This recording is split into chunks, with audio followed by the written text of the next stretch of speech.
Hello my dear students और मेरे प्यारे साथियों। आज हम लोग द पीटर प्रिंसिपल देखेंगे। ये बहुत इंपॉर्टेंट प्रिंसिपल है जो हम लोग का यूजीसी नेट एग्जाम में ना बहुत फ्रिक्वेंटली कहीं ना कहीं कोना में छुपा रहता है। लेकिन अगर उसको सीख लीजिएगा, बहुत सिंपल है और एग्जाम में कहीं ना कहीं ये रहता जरूर है कि अगर सिंपल भाषा में समझाएं तो ये बोलता क्या है पीटर प्रिंसिपल। तो पीटर प्रिंसिपल सिंपली बोलता है कि एक अगर हिरार्की ऑर्डर अगर सेट हो रहा कि भाई होता ना, पोस्ट जो अलग अलग पोस्ट है उसको अगर सेट होना, तो एक आदमी एक एम्प्लॉय तभी तक उसको मतलब वो ऊपर जाएगा, उसको प्रमोशन तभी तक करना चाहिए जब तक वो अपना लेवल ऑफ इनकम्पिटेंस तक पहुंच ना जाए। एक पर्सन को तभी तक हम लोग को प्रमोट करना चाहिए जब तक वो अपना लेवल ऑफ इनकम्पिटेंस तक पहुंच जाए। उसके आगे उसको भेज देने का मतलब क्या है कि भाई अब वो उस स्टेज पर पहुंच गया, उसको भेजना नहीं चाहिए। वहीं तक वो ठीक था, एक पर्टिकुलर रेंज तक ही ठीक था। जैसे कि उदाहरण के तौर पे, जैसे देखिए मान लीजिए ये एक नया फ्रेश टीचर है, ठीक है। एक नया फ्रेश टीचर है, ठीक है। इसके पास सारा क्वालिफिकेशन है, मतलब मान लीजिए क्लास 1 से लेकर के 12 तक को पढ़ाना है, ठीक है। इसको हम लोग अभी तक इसको ना 8 से लेकर 10 तक ही पढ़ाने का मौका दिया। हालांकि इसके पास जो क्वालिफिकेशन है वो 11 12 को भी आराम से हैंडल करने का है।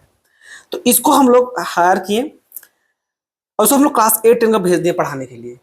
अब ये अच्छा से पढ़ाया, रिजल्ट अच्छा आया, तो उसको हम लोग क्या किए, भाई हाँ अच्छा मेहनत किया, एक काम करो इसको प्रमोट, अब इसको हम लोग थोड़ा और सा सैलरी दे करके अब क्लास 11 12 भी हैंडल करने दो। अब यहाँ पर आ गया, अब वो सीनियर क्लास में पहुंच गया, अब ये सीनियर क्लास का टीचर बन गया, ठीक है। अब ये सीनियर टीचर क्लास का बन गया, वहाँ पे बहुत अच्छा पढ़ा रहा है, बहुत अच्छा पढ़ा रहा है और बहुत अच्छा रिजल्ट दिया, बहुत अच्छा रिजल्ट दिया। मान लीजिए एकदम एक्सलेंट टाइप का रिजल्ट दिया, स्टार मार्क लगा के समझिए। अब इसको फिर मैनेजमेंट को लगा कि नहीं टीचर में बहुत कैपेबिलिटी है, काम जो टॉप मैनेजर जो डायरेक्टर लोग हैं वो लोग क्या किया, अब इस पर्सन को उठा करके प्रिंसिपल बना दिया। क्या बना दिया, स्कूल का प्रिंसिपल बना दिया, ठीक है। अब ये बन गया प्रिंसिपल, प्रिंसिपल बोलिए चाहे हेड मास्टर बोलिए, ठीक है। अब सुनिए, यहां पर इसका परफॉर्मेंस धीरे धीरे गिरने लगा, क्योंकि देखिए जब तक वो टीचर था उसका काम था टीचिंग, जब तक वो पर्सन टीचर था उसका काम था टीचिंग, उस काम में वो बहुत अच्छा था, टीचिंग का काम में वो बहुत अच्छा था। लेकिन जो प्रिंसिपल का काम है और हेड मास्टर का काम है वो पढ़ाना उसका मेन काम नहीं है, टीचिंग उसका मेन काम नहीं है। उसका मेन काम क्या है, कॉलेज को मैनेज करना, कम्युनिकेशन देखना, अलग अलग पब्लिक रिलेशनशिप मेंटेन करना, ठीक है, प्रचार वचार, मतलब पूरा मैनेजमेंट का काम है ना ये प्रिंसिपल और हेडमास्टर का। तो उसमें वो अच्छा थोड़ी ना, कोई थोड़ी ना उसमें वो अच्छा हो, कोई जरूरी नहीं कि पर्सन उसमें अच्छा हो, वो अच्छा था भाई पढ़ाने में। तो ये जो प्रिंसिपल का जो पोस्ट उसके लिए पड़ गया और हेडमास्टर का जो उसके पोस्ट जो पहुंच गया, ये दर्शाता क्या है, लेवल ऑफ इनकम्पिटेंस। ये जो लेवल ऑफ इनकम्पिटेंस है उसी को वो दर्शा रहा है। भाई यहाँ से उसको प्रमोशन दिए, फिर यहाँ से प्रमोशन दिए, यहाँ तक तो वो ठीक था, लेकिन यहाँ से जब वो यहाँ चला गया तो फिर बहुत दिक्कत है, क्योंकि भाई वो प्रिंसिपल का पोस्ट के लिए ठीक नहीं है, ठीक है। उसके पास क्वालिफिकेशन यानी मतलब जो क्वालिटी है वो एक अच्छा टीचिंग स्किल का है, इसलिए अब इसको यहां से आगे भेजने का जरूरत नहीं है, ठीक है। तो इस केस में क्या करना चाहिए, देखिए, तो आई होप आपको पीरियड प्रिंसिपल समझ में आ गया होगा बच्चों। तो यही उसका प्रोसेस है। पहले कॉम्पिटिशन रिवॉर्डेड, जो भी उसका मतलब जो भी उसका मेहनत है उसको हम लोग रिवॉर्ड देते रहेंगे, जब तक उस काम के लिए है, जब तक वो अच्छा है तब तक उसको हम लोग प्रमोशन देते रहेंगे, ठीक है। जब तक वो अच्छा है तब तक उसको प्रमोशन देते रहेंगे। The shift in skill, higher position offer required indirectly different skill, यानी कि जैसे बाकी स्किल में जाएगा, such set moving technical from technical to work management, management की तरफ बढ़ा, तो अब स्किल में शिफ्टेड होने वाला है। रीचिंग रीचिंग द सीलिंग, यानी कि अब वो उस पोस्ट पे पहुंच गया जहां पर वो इनकम्पिटेंट है, जैसा बताएं, अब वो टीचर प्रिंसिपल का पोस्ट पहुंच गया, तो यहाँ पर उसको प्रिंसिपल का पोस्ट में नहीं पहुंचा है, एक प्रकार से समझिए प्रिंसिपल का पोस्ट पहुंच गया। Stagnation because they are no longer competent, they don't get promoted further clogging the system. Better क्या होगा कि जब वो सीनियर टीचर था ना वहीं पर ही उसको रोक देना था, लेकिन तब तक पता नहीं चलता है ना बच्चों, होगा क्या कि पहले उसको पोस्ट किया, उसको भेजा बना दिया जाएगा हेडमास्टर, वहां पर जाके वो परफॉर्मेंस नहीं दिखा पाएगा ना, उसके बाद तो चलेगा भाई कि इसको यहाँ पर ही रोक देना चाहिए, ठीक है, यहीं पर ही उसको रोक देना चाहिए, आगे भेजने का जरूरत नहीं है। इसलिए देखिएगा पहले जो रीचिंग मतलब जो सीलिंग तक है, यानी जो जो मैक्सिमम लिमिट जहां तक वो जा सकता है वो ये है, और उसके बाद उसके आगे उसको भेजने की जरूरत नहीं है। लेकिन बेटर क्या होगा कि उसको आप टीचिंग पे ही रोक दीजिए और हेडमास्टर का पोस्ट के लिए किसी और को बुला लीजिए, ठीक है, ये हो गया। अब ये वही एग्जाम्पल है। अब देखिए कुछ चीजों को समझने की जरूरत है। अब इसका क्या इलाज क्या है भाई, देखिए देखिए दिक्कत क्या है। अब इलाज जैसे कि सबसे पहले स्किल असेसमेंट करना पड़ता है, ठीक है।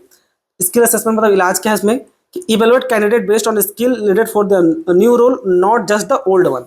मतलब होता है ना कि देखिए हम लोग उसका परफॉर्मेंस देखे, भाई जब 8 से 10 तक को पढ़ा था तो भाई अच्छा पढ़ा, आगे भेज दिए, फिर 11 से 12 पढ़ा तो अच्छा भेज दिए, आगे और भेजते जा रहे हैं।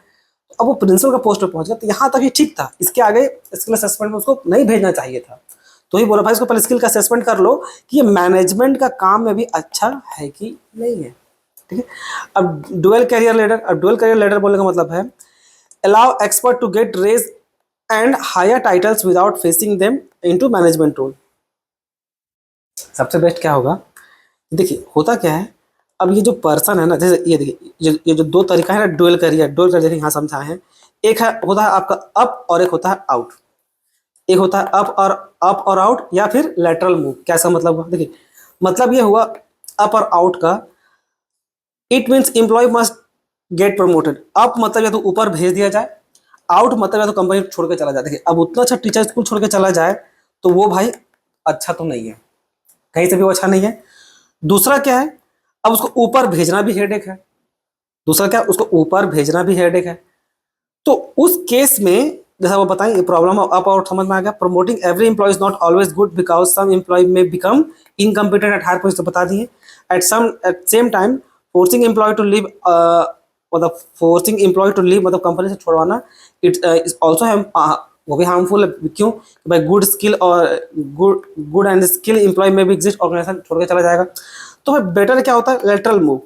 लेटरल मूव क्या बोलता है, lateral move means shifting an employ to different roles at same level instead of promoting them. यानी कि सेम प्रकार का काम में उसको दूसरी जगह लगा दीजिए और साथ ही साथ उसको सैलरी भी बढ़ा दीजिए। सबसे इंपॉर्टेंट यही याद रखिएगा, सैलरी बढ़ा दीजिए।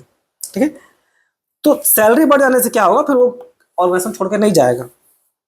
ठीक, तो यही था बच्चों पीटर प्रिंसिपल। देखिए सैलरी, आपको लग रहा होगा सर जब वो सीनियर टीचर तो सीनियर टीचर में रहने देते हैं, उसको 6 साल करने क्या जरूरत है।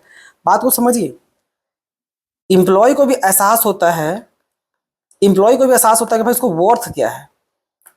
उसको प्रमोशन मिल जाएगा तो उसको भी एहसास होगा भाई मेरा वर्थ क्या है।